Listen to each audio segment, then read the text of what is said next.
നാരായണൻ എന്നുള്ള വാക്കിൻ്റെ അർത്ഥങ്ങളാണ്. ഇനി നമുക്ക് നാരായണി എന്നുള്ള വാക്കിൻ്റെ അർത്ഥങ്ങളിലേക്ക് പോകാം. ഇതുവരെ നമ്മൾ നാരായണൻ എന്നുള്ള വാക്കിൻ്റെ അർത്ഥതലങ്ങളിലൂടെ സഞ്ചരിച്ച് നാരായണിയിലേക്ക് എത്തി.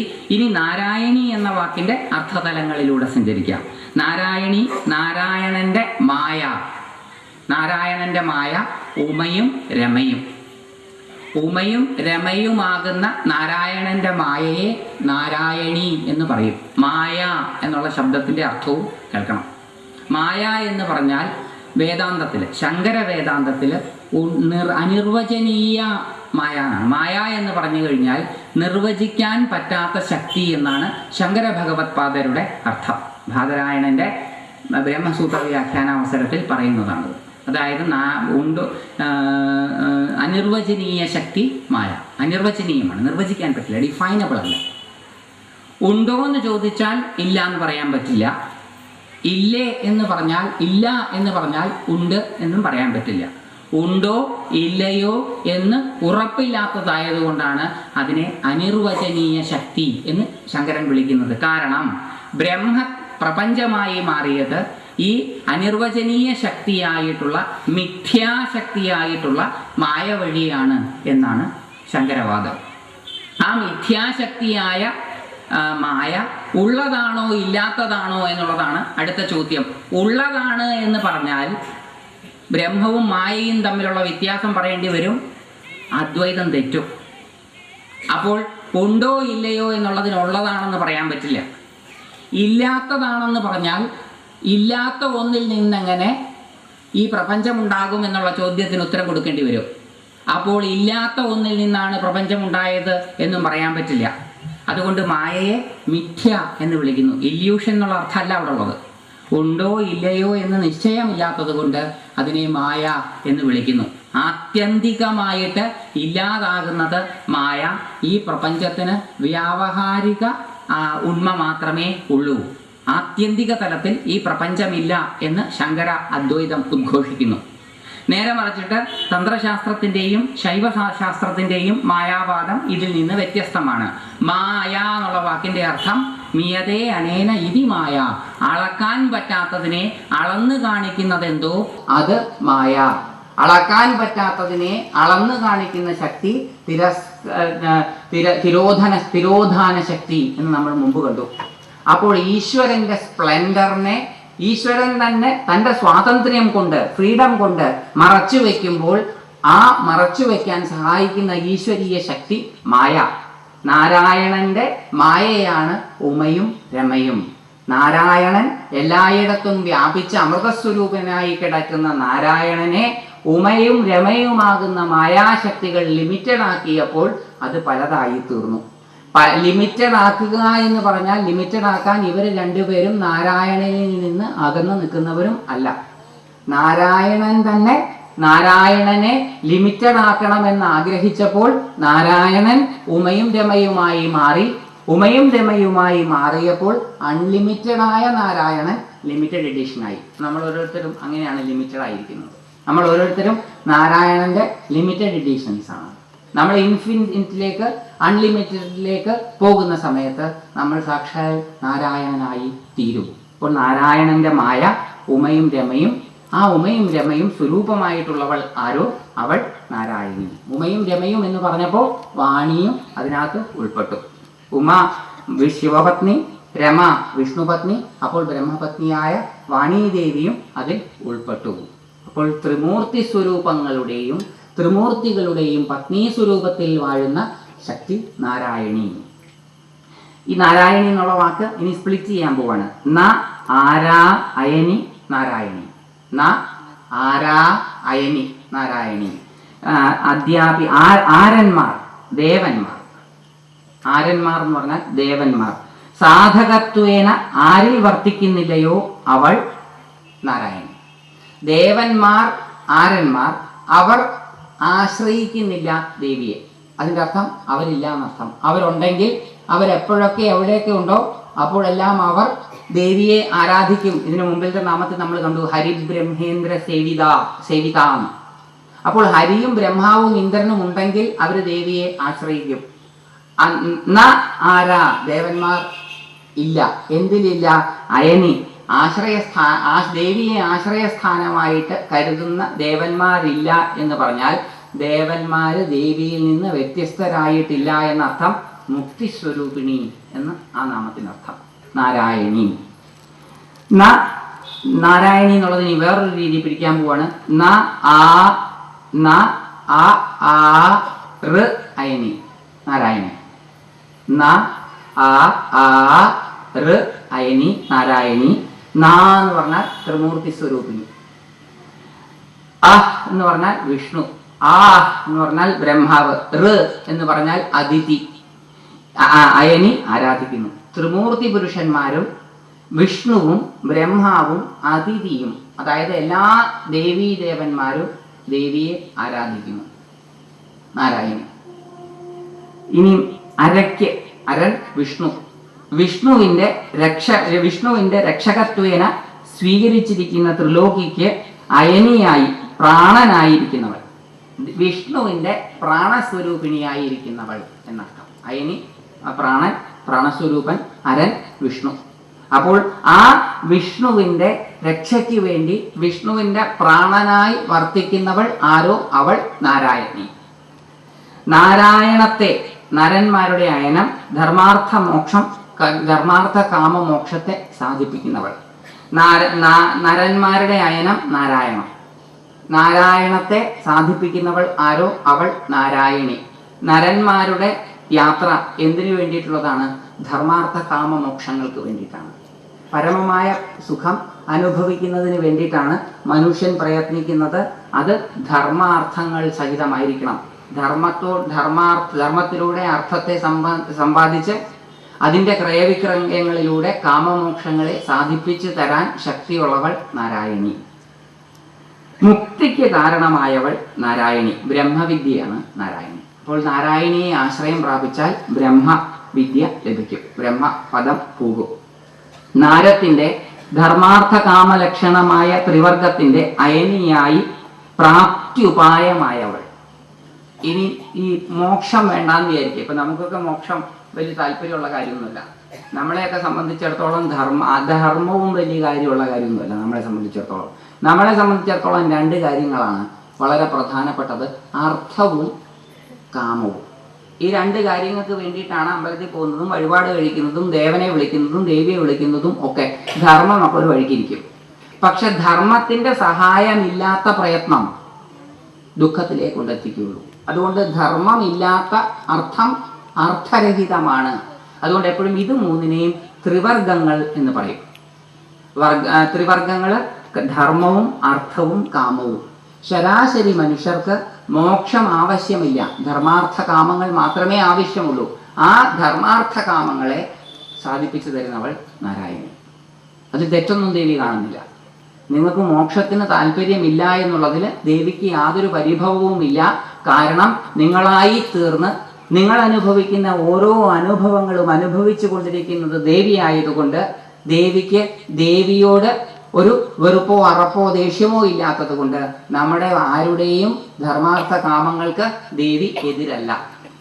അതുകൊണ്ട് ഈ ത്രിവർഗങ്ങളെ അപവർഗങ്ങളെ മുഴുവൻ തരുന്നത് ദേവിയാണ്. ഇതുമൊന്നും സാധിച്ചു തരുന്നത് നമുക്ക് ധൈര്യമായിട്ട് പ്രാർത്ഥിക്കാം, അത് തെറ്റൊന്നുമില്ല.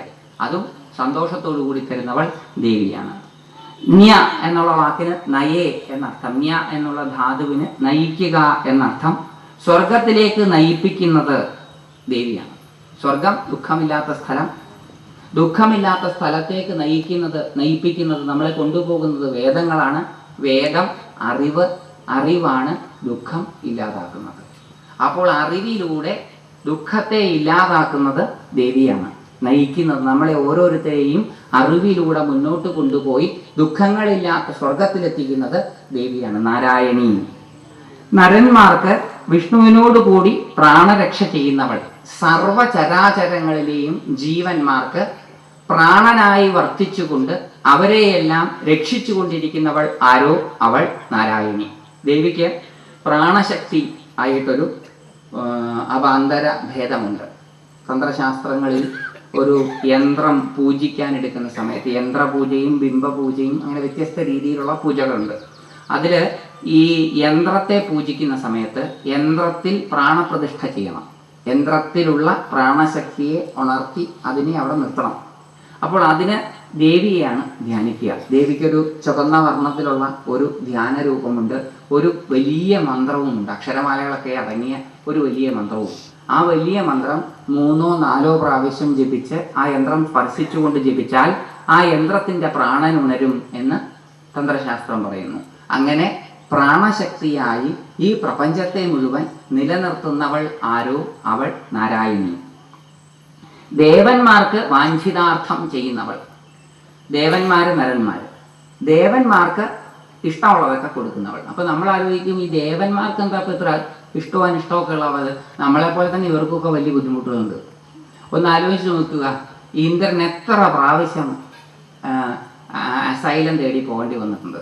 നമ്മുടെ പാകിസ്ഥാനി പ്രൈം മിനിസ്റ്റേഴ്സിനൊക്കെ പല നാടുകളിലും അഭയം തേടേണ്ടി വന്നതുപോലെ തന്നെ നമ്മുടെ ഇന്ദ്രനും സജീദേവിക്കും അഗ്നിക്കും സ്വാഹയ്ക്കും യമനും അയ്യോയ്ക്കുമൊക്കെ എത്ര പ്രാവശ്യം നാടുവിടേണ്ടി വന്നിട്ടുണ്ട്. അങ്ങനെ ഓരോ പ്രാവശ്യം ഓരോ ടെററിസ്റ്റിൻ്റെ ആക്രമണങ്ങൾ കാരണം നാടുവിടേണ്ടി വന്ന ഇവരെല്ലാവരും കൂടി ഗ്രൂപ്പായിട്ട് ചേർന്ന് ഈശ്വരനെ ഭജിക്കുകയാണ് ചെയ്തത്. അവരൊന്നും ഖരാവോ റോക്കോ ഹർത്താലുകൾക്ക് പോയിട്ടില്ല. ഭാരതീയ സംഘടനകൾ ഈശ്വരനെ ആരാധിക്കുവാൻ വേണ്ടിയുള്ളതായിരുന്നു, നശിപ്പിക്കാൻ വേണ്ടിയുള്ളതായിരുന്നില്ല. അങ്ങനെ സംഘടിതമായിട്ട് ഇവർ ഈശ്വരനെ ആഹ്വാനം ചെയ്തപ്പോൾ ആ ഈശ്വരൻ എപ്പോഴൊക്കെ ഇവർക്ക് ബുദ്ധിമുട്ടുണ്ടായിട്ടുണ്ടോ അപ്പോഴെല്ലാം രക്ഷയ്ക്ക് എത്തിയിട്ടുണ്ട്. ദേവി മഹാത്മ്യത്തിലെ 4-ാം അധ്യായത്തിലെ മഹിഷാസുരമർദ്ദനം കഴിഞ്ഞ് നിൽക്കുന്ന മഹിഷാസുരമർദ്ദിനിയായ ദേവിയെ സ്തുതിക്കുമ്പോൾ സംപ്രീതയായ ദേവി ചോദിക്കുന്നു, എന്ത് വരമാണ് നിങ്ങൾക്ക് വേണ്ടത് എന്നാണ്. ദേവന്മാർ ആലോചിച്ചിട്ട് മറുപടി പറയുകയാണ്, ഇപ്പൊ തൽക്കാലത്തേക്കൊരു വരവും ആവശ്യമില്ല, കാരണം ഞങ്ങൾക്ക് കിട്ടേണ്ടതെല്ലാം കിട്ടിക്കഴിഞ്ഞിരിക്കുന്നു. പക്ഷെ ദേവി അവിടുന്ന് വരം വേണോ എന്ന് ചോദിച്ചല്ലോ, അതുകൊണ്ട് പറയുകയാണ്, എപ്പോഴെങ്കിലുമൊക്കെ ഞങ്ങൾക്ക് ബുദ്ധിമുട്ടുകൾ ഉണ്ടാവുകയാണെങ്കിൽ, എപ്പോഴെങ്കിലുമൊക്കെ ഞങ്ങൾക്ക് പ്രയാസങ്ങൾ ഉണ്ടാകുകയാണെങ്കിൽ അവിടുന്ന് ഞങ്ങളെ ആ പ്രയാസത്തിൽ സഹായിക്കണം. നമുക്കും അത് ബാധകമാണ്. അപ്പോൾ പ്രയാസങ്ങളിൽ നിന്നും ബുദ്ധിമുട്ടുകളിൽ നിന്നും രക്ഷിക്കുന്നവൾ ആരോ അവൾ ദേവി. ദേവന്മാർക്ക് പോലും പ്രയാസം ഉണ്ടാകുമ്പോൾ ദേവിയാണ് രക്ഷിക്കുന്നത്. ദുർഗ എന്നുള്ള പേരും അങ്ങനെയാണ് വന്നത്. ദുർഗതികൾ ഇല്ലാതാക്കാൻ ശക്തിയുള്ളവൾ ആരോ അവൾ ദുർഗ. ദുർഗതികളെ എല്ലാം ഇല്ലാണ്ടാക്കും ഈ ദുർഗാദേവി. അതുകൊണ്ട് ആഗമരഹസ്യത്തിൽ ഈ ദുർഗ ദുർഗ ദുർഗ എന്നുള്ള നാമം ജപിക്കാനാണ് പറയുന്നത്. എല്ലാ മാസവും 1,00,000 ദുർഗാനാമം ജപിക്കുന്ന ഒരാൾക്ക് നിഗ്രഹാനുഗ്രഹ ശക്തി ഉണ്ടാകും എന്ന് ആഗമരഹസ്യത്തിന്റെ അവസാനത്തെ അധ്യായത്തിൽ പറയുന്നു. ദുർഗാ നാമം 108 ഉരു ജപിക്കാൻ ദിവസവും, 1008 ഉരു ജപിക്കാൻ ദിവസവും, 10,000 ഉരു ജപിക്കാൻ ദിവസവും, 1,00,000 ഉരുവും ഒരു ദിവസം ജപിക്കാം നമുക്ക് ഇഷ്ടമുള്ള രീതിയിൽ. അതല്ല, ഒരു മാസത്തിൽ 1,00,000 ഉരു ജപിക്കുകയാണെങ്കിൽ ദുർഗ ദുർഗ ദുർഗ ദുർഗ എന്ന് മാത്രം ജപിച്ചാൽ മതി. അങ്ങനെ ജപിച്ചാൽ നിഗ്രഹാനുഗ്രഹ ശക്തിയുള്ളവനായി തീരും. നിഗ്രഹാനുഗ്രഹ ശക്തിയുള്ളത് ഈശ്വരനായി തീരും. വെറും ദുർഗ എന്നുള്ള നാമം ദുർഗതികളെല്ലാം ഇല്ലാതാകാൻ, ദീനതയില്ലാണ്ടാകാൻ, ആർത്തത്രാണപരായണയായ ദുർഗാപരമേശ്വരിയെയാണ് ആരാധിക്കേണ്ടത്. ദുർഗാപരമേശ്വരിക്ക് ഒരുപാട് വ്യത്യസ്ത രൂപങ്ങളുണ്ട്. ദുർഗാപരമേശ്വരി ശരിക്കും പത്മനാഭ സഹോദരിയും കൂടി ആണ്. പത്മനാഭന്റെ സഹോദരിയാണ് ദുർഗാപരമേശ്വരി. ശംഖും ചക്രവും അഭയവും വരദവുമാണ് മിക്കവാറും ദുർഗാ ഭഗവതിയുടെ ആയുധങ്ങൾ. ചില ക്ഷേത്രങ്ങളിലും ചില ചിത്രങ്ങളിലും 8 കൈകളായിട്ടും 18 കൈകളായിട്ടും ഇതേ ദുർഗയെ കാണാറുണ്ട്. ഈ ദുർഗയെ ആരാധിക്കുന്ന സമയത്ത് ദുഃഖങ്ങളെല്ലാം ഇല്ലാതാക്കി തരും. ദുർഗ നമ്മളെ എല്ലാ പ്രാപഞ്ചിക ദുഃഖങ്ങളിൽ നിന്നും രക്ഷിക്കും. അകാരണമായ ഭയം നമ്മുടെ മനസ്സിലുണ്ടാവുകയാണെങ്കിൽ ഈ ദുർഗ വനദുർഗയും, നമുക്കെപ്പോഴും പരാജയം നേടുകയാണെങ്കിൽ ഈ ദുർഗ ജയദുർഗയും, ശത്രുക്കളാൽ പീഡിതരാവുകയാണ് നമ്മളെങ്കിൽ ഈ ദുർഗ ശൂലിനീ ദുർഗയും, അങ്ങനെ വ്യത്യസ്ത ഭാവങ്ങളായി നമ്മളെ രക്ഷിച്ചുകൊണ്ടിരിക്കും. ദുരിതാപഹാരിണി. ആ ദുരിതാപഹാരിണിയായ ദേവി നാരായണന്റെ ശക്തി തന്നെയാണ് നാരായണി. നാരായണിയുടെ നരവൃത്തിയുടെ സാധികയായിരിക്കുന്നവൾ ധനാദിരൂപയായി അധിദേവതയായി ഇരിക്കുന്നവൾ. നരന്മാർക്ക് കാര്യങ്ങൾ സാധിക്കണമെങ്കിൽ ധനാദികൾ ആവശ്യമാണ്. ധനാദികളുടെ ക്രയവിക്രയങ്ങളിലൂടെയാണ് നരന്മാർ കാര്യസാധ്യം നടത്തുന്നത്. അങ്ങനെ നരന്മാരുടെ, മനുഷ്യരുടെ കാര്യസാധ്യത്തിന് ഉപയുക്തമായിട്ടുള്ള ധനാദികളായി വർത്തിക്കുന്നത് ദേവിയാണ്. അപ്പം നമ്മളുടെ ധനം, കൃഷി, സ്വത്ത് ഇതെല്ലാം ദേവിയാണ്. നമ്മൾ പണം കൊടുക്കുമ്പോൾ ദേവിയാണ് കൊടുക്കുന്നത്, പണം വാങ്ങിക്കുമ്പോഴും ദേവിയെയാണ് വാങ്ങിക്കുന്നത്. അതുകൊണ്ട് ഈ ക്രയവിക്രയങ്ങളിലെല്ലാം നമ്മൾ വളരെ ശ്രദ്ധാലുക്കളായിരിക്കണം. കാരണം ദേവിയെ എടുത്താണ് പെരുമാറുന്നത്. നാരായണീയെയാണ് എന്നും ഡീൽ ചെയ്യുന്നത്. ബസ്സിൽ കയറുമ്പോൾ കൊടുക്കുന്നത് നാരായണിയെ, ബാക്കി വാങ്ങിക്കുന്നത് നാരായണീയെ. സൂപ്പർ മാർക്കറ്റിൽ പോയി സാധനം വാങ്ങിക്കുന്നത് നാരായണീയെ, അവിടുന്ന് ചില്ലറ മടക്കി വാങ്ങിക്കുന്നത് നാരായണീയെ. ബാങ്കിൽ പോയിട്ട് ഈ കാർഡ് വലിക്കുന്ന സമയത്ത് നാരായണീയെയാണ് ട്രാൻസ്ഫർ ചെയ്യുന്നത്. അതുകൊണ്ട് സൂക്ഷിച്ചു വേണം ഈ വലിയൊക്കെ. കാരണം നാരായണീയാണ് അങ്ങോട്ടും ഇങ്ങോട്ടൊക്കെ കൊടുക്കുന്നത്. അപ്പം ഈ ബോധത്തോടു കൂടി ജീവിച്ചാൽ ശ്രദ്ധ ഉണ്ടാകും. ആ ശ്രദ്ധ ഒരു കുഴപ്പത്തിലും നമ്മളെ ചെന്ന് ചാടാൻ അനുവദിക്കുകയുമില്ല. അശ്രദ്ധയാണ് കുഴപ്പത്തിനൊക്കെ കാരണം. പറ്റിക്കപ്പെടാനുള്ള കാരണം അശ്രദ്ധയാണ്. ഇപ്പം ശ്രദ്ധ ഉണ്ടായാൽ ആരും ആരെയും പറ്റിക്കില്ല. ആ ശ്രദ്ധ ഉണ്ടാകാൻ നമ്മൾ കൈകാര്യം ചെയ്യുന്നതെല്ലാം, ക്രയവിക്രയത്തിൽ ഉപയോഗിക്കുന്നതെല്ലാം നാരായണീയാണെന്നുള്ള ബോധം വരുത്തിയാൽ മതി. ദിവ്യജ്ഞാനത്തിന് സാധനമായിരിക്കുന്ന ശരീരത്തിൻ്റെ കൈകാൽ മുതലായ അവയവങ്ങളുടെ വളർച്ചയ്ക്ക് അധിദേവതയായിരിക്കുന്നവർ നാരായണൻ. നമ്മുടെ ദിവ്യജ്ഞാനം ഉണ്ടാകുന്നത്, ദിവ്യജ്ഞാനം ഈശ്വരനാണ് ഞാൻ എന്നുള്ള ജ്ഞാനം. ആ ഈശ്വരനാണ് ഞാൻ എന്നുള്ള ജ്ഞാനം ഉണ്ടാകാൻ കാരണം ഈ ശരീരമാണ്. ഈ ശരീരത്തെ വളർത്തുന്നത്, കയ്യും കാലും മൂക്കും കണ്ണും ഒക്കെ വളർത്തുന്നത് ദേവിയാണ്. അപ്പം നമ്മളെ ശരീരത്തിലൂടെ ശരീരത്തെ വളർത്തി, ശരീരത്തെ പോഷിപ്പിച്ച് അറിവിലേക്ക് കൊണ്ടുപോകുന്നതും ദേവിയാണ്. ഈ നാമങ്ങളുടെ ഏകദേശം നമുക്ക് മനസ്സിലായി കഴിഞ്ഞാൽ ഇനി ലളിതാ സഹസ്രനാമം വായിക്കേണ്ട ആവശ്യമില്ല. നാരായണീന്ന് ജപിച്ചാൽ മതി. കാരണം എല്ലാമായി ഈ ഒരൊറ്റ നാമത്തിൽ. അതാണ് ലളിതാ സഹസ്രനാമത്തിലെ ഏതെങ്കിലും ഒരു നാമം ജപിച്ചാൽ മുഴുവൻ ഫലം കിട്ടും എന്ന് പറയാൻ കാരണം. ഈ പ്രപഞ്ചത്തിൽ എന്തൊക്കെയുണ്ടോ അതിനെ മുഴുവൻ ഒരു നാമത്തിലേക്ക് സംക്രമിപ്പിച്ചിരിക്കുന്നു. നാരായണി എന്നൊരൊറ്റ നാമം. നാരായണി നാദരൂപ. ഈ നാരായണിയായ ദേവി സാക്ഷാൽ നാദസ്വരൂപിണിയാണ്. ഈ പ്രപഞ്ചം നാദത്തിൽ നിന്ന് ഉരുത്തിരിഞ്ഞു വന്നതാണ്. നാദം സ്ഥൂലമായി പരിണമിച്ചതാണ് ഈ പ്രപഞ്ചം. അതായത് ശബ്ദത്തിൻ്റെ സ്ഥൂല രൂപമാണത്രേ അർത്ഥം.